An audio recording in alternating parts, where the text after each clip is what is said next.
Hola la communauté, comment allez-vous? Aujourd'hui, on se retrouve pour parler d'une des affaires criminelles les plus dévastatrices de l'histoire, l'affaire d'Elisabeth Fritzl.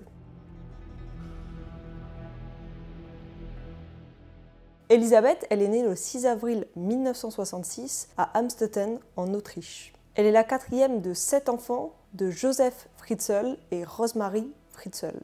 Son enfance, au premier abord, elle paraît relativement normale, même si Joseph, son père, c'est un retraité qui est réputé pour être quelqu'un de très autoritaire, très strict. Concrètement, Joseph, il est décrit comme étant quelqu'un de sévère et distant avec sa famille, mais aussi avec le reste du monde. Quant à Rosemary, elle est plutôt dépeinte comme étant une femme soumise à son mari et surtout dans l'incapacité de protéger ses enfants de la tyrannie de Joseph. Pour bien commencer la préadolescence, dès l'âge de 11 ans, Elisabeth, elle commence à subir des abus venant de son père. Elisabeth, elle va d'ailleurs tenter à plusieurs reprises de s'évader de chez elle, de fuir, mais à chaque fois elle va être retrouvée par son père qui va la ramener de force. En 1983, Elisabeth, elle va fuir à nouveau, et cette fois-ci pour aller vivre dans une ville voisine avec un de ses amis. Encore une fois, malheureusement, échec, c'est-à-dire que Joseph, il va encore la retrouver et la ramener de force après seulement 3 semaines de fuite. Le truc, c'est que cette tentative de fuite, elle va marquer un tournant important dans la vie d'Elisabeth, et ça va être le début de son calvaire. Le 28 août 1984, Elisabeth, elle est seule chez elle avec son père qui va lui demander de l'aider à installer une porte à la cave. Sauf que ce qu'Elisabeth, elle ne sait pas à ce moment-là, c'est que c'est pour elle les dernières minutes qu'elle va passer en liberté avant de nombreuses années. Bon, quand je dis en liberté, on s'entend parce qu'en réalité, la liberté, c'est pas forcément d'être coincé dans une maison avec un père qui abuse de toi. Sauf que ce que Joseph n'a jamais dit à sa famille, c'est que cette cave-là, c'est plus une cave en réalité. Il l'a transformée depuis des années en cachot. Ce cachot-là, il est insonorisé, il y a un vieux système d'air ultra rudimentaire, mais surtout, il y a de nombreuses portes qui sont plus que verrouillées à clé. Tout ça, ça sert à une seule chose, t'isoler au maximum quand tu y es. Bon, je pense que vous êtes en train de comprendre ce qu'il arrive, mais toute l'histoire de Joseph de venir installer une porte à la cave, etc., c'est simplement une stratégie de sa part pour attirer Elisabeth dans le cachot.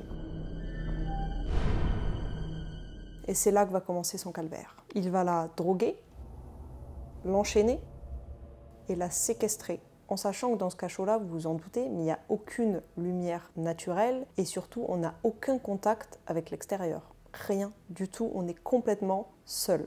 Une jeune fille de 18 ans qui disparaît, forcément, ça finit par se remarquer. Donc Joseph va signaler sa disparition à la police. Pour éviter qu'il y ait trop de recherches, Joseph, un mois plus tard, il va la forcer à écrire une lettre expliquant que, en fait, faut arrêter de la rechercher parce qu'elle est en bonne santé, elle vit chez des amis et elle se sent très heureuse comme ça. Joseph, il va demander donc à la police d'arrêter les recherches en lui disant qu'elle doit probablement être rentrée dans une secte, mais qu'elle se sent mieux comme ça et donc il faut la laisser vivre tranquille parce qu'après tout, elle a 18 ans et elle fait ce qu'elle veut. Et devinez quoi? En fait, la stratégie de Joseph, elle est bien belle, mais elle ne fonctionne pas. C'est-à-dire que la police va se douter de quelque chose. C'est faux, complètement faux. La police va se contenter de cette excuse et va tout simplement arrêter immédiatement les recherches. Les jours passent, les semaines passent, les mois passent, les années passent et tout le long, personne ne sait où est Elisabeth. Tout le monde la croit dans une secte, vivant chez des amis tranquillement, à profiter de la vie. Joseph, quant à lui, il va lui rendre visite pour 2 choses, à savoir la violer et la maltraiter. Et ça, quotidiennement. Ça va mener à une chose, c'est-à-dire à la naissance de 7 enfants qui sont le fruit des abus sexuels de la part de Joseph. Ce qui va se passer, c'est qu'un des 7 enfants va décéder 3 jours après sa naissance. Vous en doutez, Elisabeth, elle doit accoucher seule, il n'y a pas de médicaments, elle n'a rien, elle doit tout faire toute seule, sans l'aide de Joseph forcément qui ne va pas l'accompagner durant les accouchements. Les enfants sont donc malnutris, en mauvaise santé, et ça va créer le décès de l'un d'eux. 3 des 7 enfants vont rester vivre dans le cachot avec Elisabeth, tandis que 3 autres enfants seront élevés par Joseph et Rosemary à l'étage donc de la maison. Car oui, en fait, c'est forcément pas le choix d'Elisabeth, c'est le choix de Joseph, et Joseph, il va expliquer à sa femme, Rosemary, qu'il a trouvé les enfants devant leur porte avec une lettre d'Elisabeth expliquant qu'elle avait eu ses 3 enfants avec quelqu'un et que, en fait, dans la secte, elle n'avait pas le droit de les garder, donc elle leur confiait et leur demandait de s'en occuper.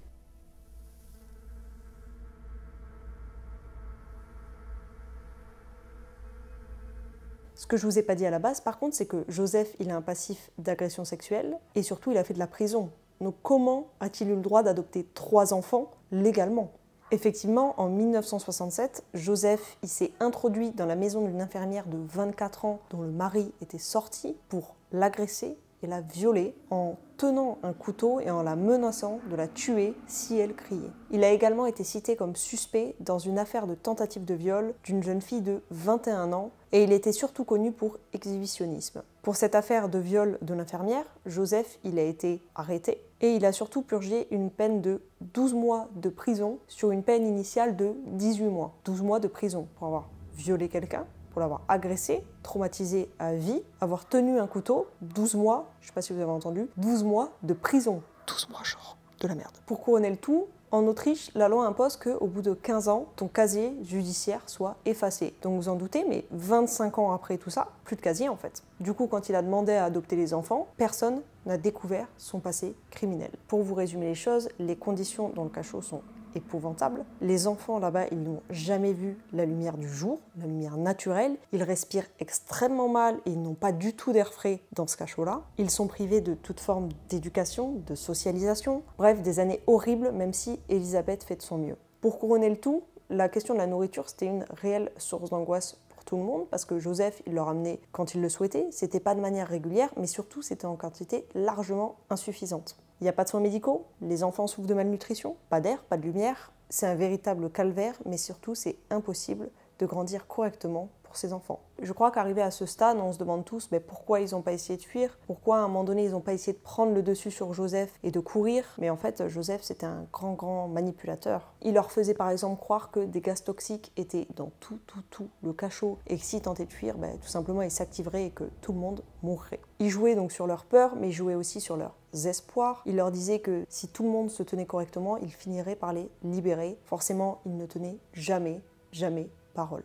Je vous ai dit, il y a 3 enfants donc, qui sont restés dans le cachot avec Elisabeth et 3 autres enfants à l'étage qui vivent de manière relativement normale avec Joseph et sa femme Rosemary. Pour couronner le tout et expliquer le pourquoi du comment leur mère n'est pas présente, Joseph en fait il va expliquer à ses 3 enfants que leur mère les a abandonnés, qu'elle est partie dans une secte et qu'elle ne voulait tout simplement pas d'eux. Tout ça, ça va durer, c'est-à-dire que ça va tellement durer qu'il va se passer 24 ans. 24 années de calvaire pour les enfants et Elisabeth. Sauf que le 19 avril 2008, la fille aînée d'Elisabeth va tomber malade. Elisabeth elle va insister sans cesse pour vite l'amener à l'hôpital et Joseph va finir par accepter. Sauf que les médecins, ils voient arriver une jeune fille complètement malade, ils vont pas comprendre pourquoi il y a des incohérences dans l'histoire de Joseph, ils vont commencer à se douter de quelque chose et à comprendre qu'il y a quelque chose de pas normal surtout. Donc ils vont contacter les autorités. Les autorités arrivent sur place et Elisabeth, à ce moment-là, elle se rend compte que c'est sa seule chance de s'en sortir, qu'il faut absolument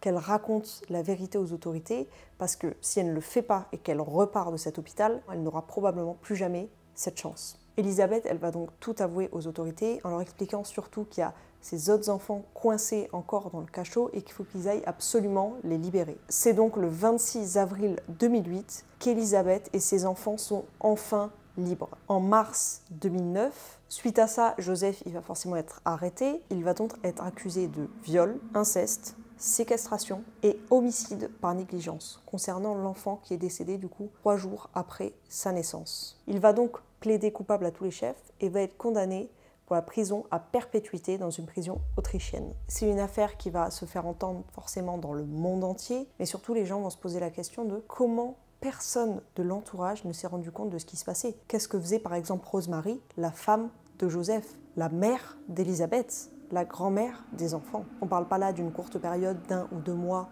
de séquestration qui aurait pu passer inaperçue. On parle de 24 ans de viol, de séquestration. L'affaire Fritzl, elle a eu des répercussions profondes sur 2 choses, à savoir les politiques de protection de l'enfance et les lois sur les abus sexuels en Autriche. Ils ont aussi adopté de nouvelles lois pour renforcer les enquêtes sur les personnes disparues. Dans des extraits de conversation avec son avocat, Joseph, on va l'entendre dire qu'en fait, il a toujours su que ce qu'il faisait pendant 24 ans, c'était pas bien, mais qu'en même temps, c'était devenu normal de mener une seconde vie dans sa propre cave. Il a aussi dit que c'était pas vraiment le monstre qui était dépeint dans les médias. Il dit qu'en plus de ça, il apportait souvent des fleurs à Elisabeth dans le bunker, comme il l'appelle, et que il regardait des fois des dessins animés avec les enfants, et qui mangeait même parfois avec eux.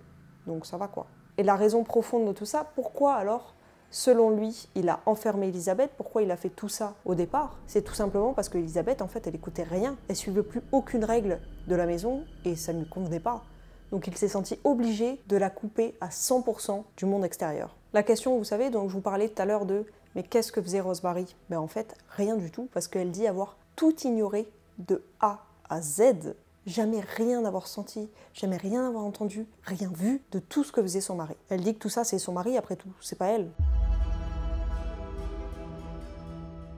Voilà, c'est la fin. N'hésitez pas à me dire en commentaire si vous connaissiez cette histoire. Je sais qu'elle a été très connue à une période et elle l'est encore aujourd'hui au vu des horreurs qu'il y a eu et du courage, de la force des enfants et d'Élisabeth. En tout cas, je vous récupère pour vous dire au revoir comme d'habitude. Et bien écoutez, on se fait de gros bisous et on se dit à vendredi prochain. Gros bisous!